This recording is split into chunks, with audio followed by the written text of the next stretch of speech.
Asia Pop40. Okay, so here we are. Finally. This is what we have come to Los Angeles for. This Grammy weekend is to speak to you, John Legend. So thank you very much for taking the time out to hang out with us here on Asia Pop40. Thank you very much. I'm excited to be here. I tell you, man, I don't know how many miles exactly. It was like 8,000 miles that we've traveled from Hong Kong. That's how far I've traveled. So yeah. This is a real treat for me. So thank you. I've made that trip a few times. I know the feeling. Yeah. So let's just get straight into the thick of things, and that is, this has been a very, very busy few months for you. In fact, I wouldn't even say a few months. The last year, even more so, have been extremely busy for you. Yeah, I mean, ever since we released the album, Love in the Future, it came out in September of 2013. That's right. I got married right around then as well, and we released the video for All of Me a few weeks after that. And things kind of slowly built with All of Me, but it finally blew up in early 2014, and we were busy before, but it's just been at a heightened level of awareness and impact with the success of All of Me, and then going from the success of All of Me being my first #1 around the world to getting a Golden Globe for a song called Glory that I wrote for Selma, Yep. and now an Academy Award nomination. It's been I know. quite an amazing 18 months for me. Is there anything that can prepare you for something like that? I mean, okay, so you got your Globe, and then all of a sudden, boom, there's the Oscar nom. Well, once you get a Globe, you have a feeling that you might get at least a nomination. You don't know that you'll win the Oscar, but you at least feel like you got a good chance of getting a nomination.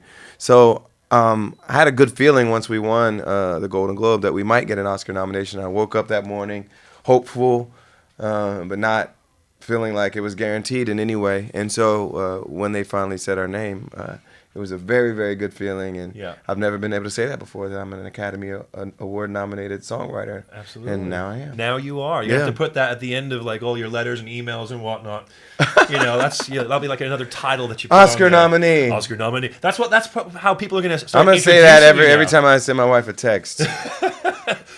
Love your Oscar nominee husband, John.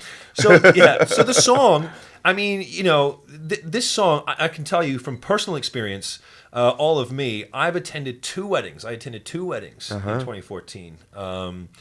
And I'm going to get you to do a shout out for a couple of them because they're my dear friends. No. But we're going to do that later. But anyway, so I've been to a couple of weddings, one of whom are my dear friends. And All of Me has become synonymous, I think, pretty much throughout all of 2014 for being a lot of couples' wedding songs. Yes, we've met people all around the world. I've performed at a few weddings, including Kanye and Kim's, sang All of Me as well.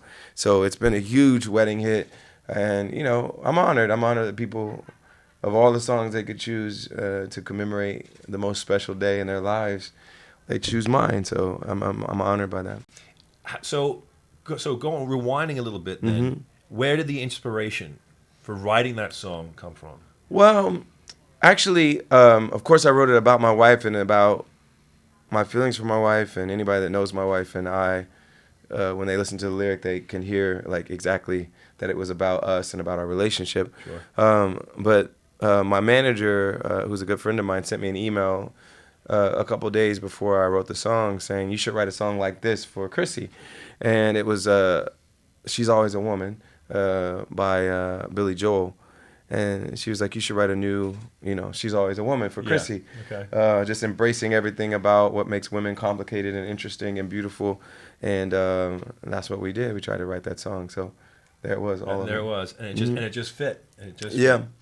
Okay, so it's going, I mean, obviously a lot of success out here. We're talking Globes, you won that. You're talking Oscar nominations, Grammy as well. Yes, we're nominated for a couple Grammys as well. A couple Grammys as well. But over in Asia, I mean, we're keeping things, local on our end of the planet, our side of the planet, is that your song throughout all of last year, I mean, as you said, dropped in 2013, but it remained in our chart throughout the entire 12 months. In fact, it's still going strong on our chart even as we speak. That's amazing. This weekend.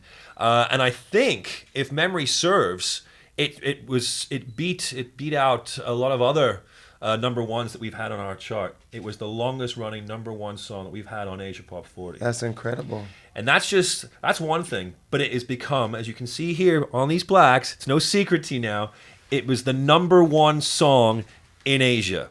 Not the Philippines. Asia's a very big place It's with a lot of people. It's a big place with a lot of people. A lot of fans of yours love that song. And, so let me be the first to say congratulations. I think it's because I married a half Thai girl. It was like that Asian connection. There's that connection? It made it a little stronger. She was in the video, So right here, as you can see, we have these beautiful plaques. We got 6 of them. Pick one, any one that you want. We want to present this on behalf of myself, everybody at Asia Pop 40, my executive producer, the brainchild of Asia Pop 40.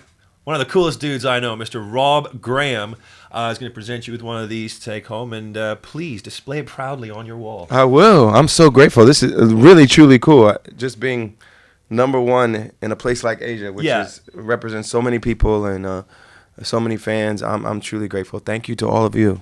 I mean, what are we talking here, Rob? Because you're the stats man on this. We're talking. It was number one in Vietnam. It was number one in Hong Kong. Number one in Macau. Number one everywhere. It never left the top 10 the whole year. That's right. Like it was Amazing. I'm right. so grateful. It debuted at number 7 Yeah. in January. Yeah. And it stayed in the top 10 the whole, and it was most of the weeks it was number 1. Amazing. That's right. You guys were ahead of the U.S. because it didn't hit the top 10 in America until after the Grammys when I performed it last year. So it was like maybe mid-February. Let me tell you, like I said, there's a lot of people in Asia, and there's a lot of people downloading stuff and keeping tabs on you and everything. So, it's no surprise there. And it's deserved as well. Thank it's you. a truly remarkable, truly beautiful song. As I say, it's been played at a couple of my friends' weddings, and it's really, really beautiful. Thank you very much. So, John, I know this weekend, really, really busy, of course. What's the name of the music thing that's going on this weekend? It's called the Grammys. It's the Grammys, right? It's the Grammys. It's just a little shindig Who that's knew? going on at Beverly, in Hollywood. So we know that you're very busy with that, and we wish you the very best of luck. Thank you. We're rooting for a win. Yeah, me too. That's what we're doing. We're rooting for a win. Why All not? right. Ladies and gentlemen, Mr. John Legend. So without further ado, as I say, the number one song throughout all of 2014. It never left the top 10 all of last year, and we here at Asia Pop 40 would like to present you with this plaque commemorating the fact, ladies and gentlemen, John Legend with All of Me, the number one song in all of Asia 2014. So incredible. Thank you so much. You bet. Asia Pop 40.